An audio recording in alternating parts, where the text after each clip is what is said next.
Halo teman-teman, Assalamualaikum warahmatullahi wabarakatuh. Jumpa lagi di channel aku, Putri Pratami.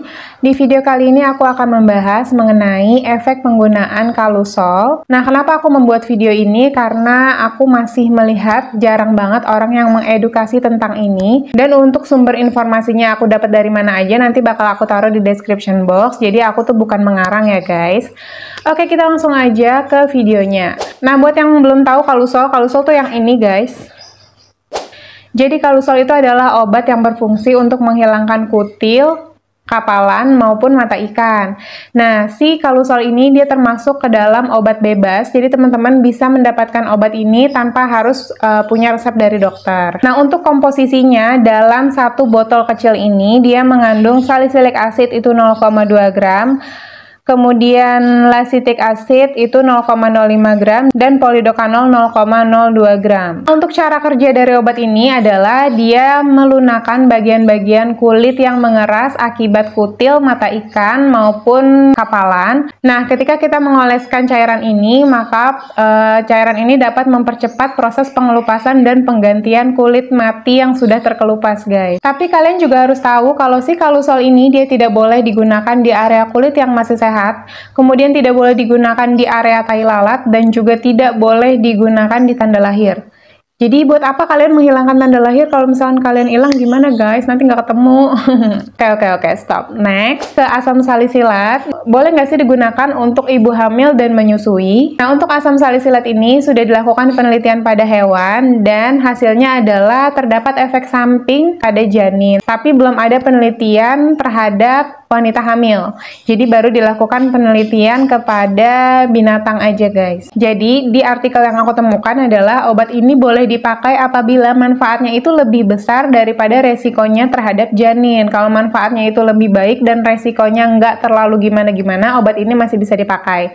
Jadi untuk teman-teman yang sedang hamil dan menyusui, ada baiknya teman-teman untuk konsultasikan dulu ke dokter kalian, kira-kira aman nggak kalian pakai produk ini.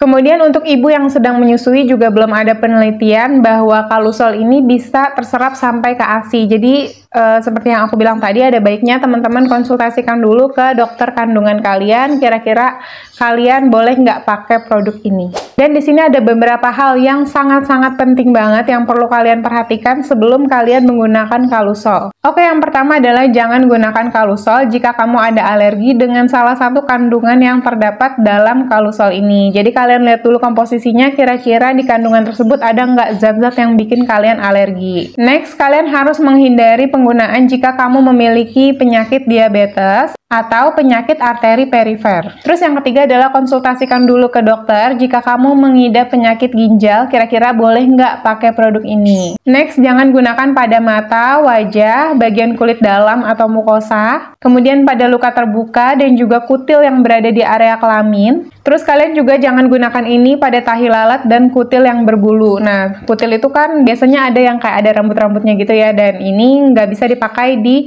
kutil yang berbulu tersebut guys. Jadi kalian benar-benar harus merhatiin, soalnya kebanyakan kita tuh kalau beli obat nggak merhatiin tuh kertas yang ada di dusnya. Kayak ya udah kita fokus aja sama obatnya dan cara pakainya berapa kali kayak gitu kan. Tapi untuk efek sampingnya biasanya kita tuh kayak lupa efek sampingnya apa aja dan kita sebenarnya bisa nggak pakai obat tersebut.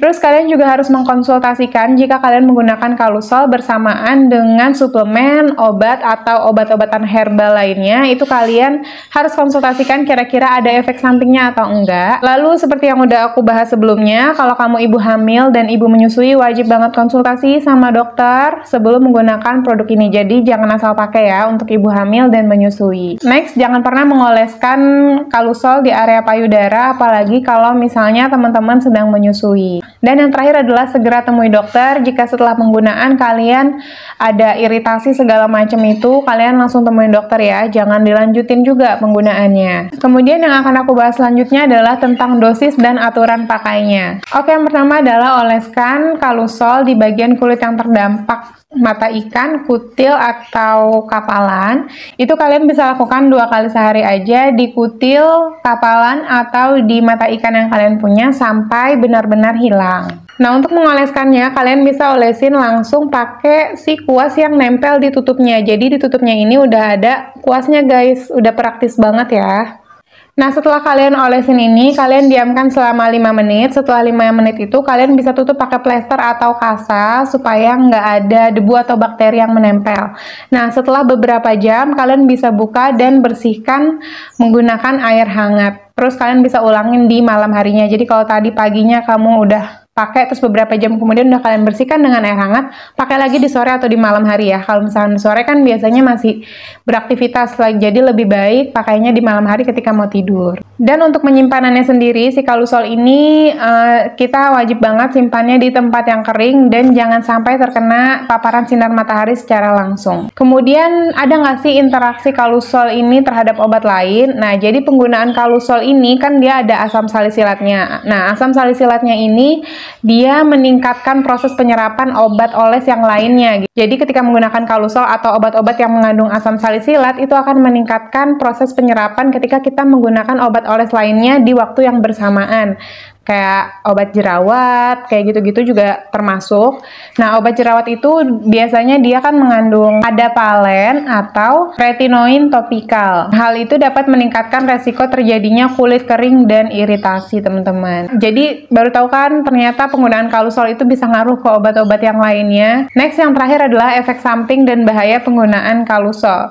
Ya, mungkin memang jarang banget terjadi, tapi ini mungkin bisa terjadi, yaitu terjadi iritasi pada kulit yang ditandai dengan rasa panas di area kulit yang kalian gunakan Kalusol ini. Kemudian adanya pengelupasan kulit yang berlebihan ketika kita menggunakan Kalusol, karena sebenarnya ketika kita menggunakan Kalusol tuh kulit kita memang mengelupas, tapi ngelupasnya masih wajar. Kalau misalkan ngelupasnya tuh kayak berlebihan banget dan mungkin menimbulkan rasa sakit yang luar biasa, itu adalah efek samping atau bahaya buruknya menggunakan ini. Bisa terjadi dari banyak hal.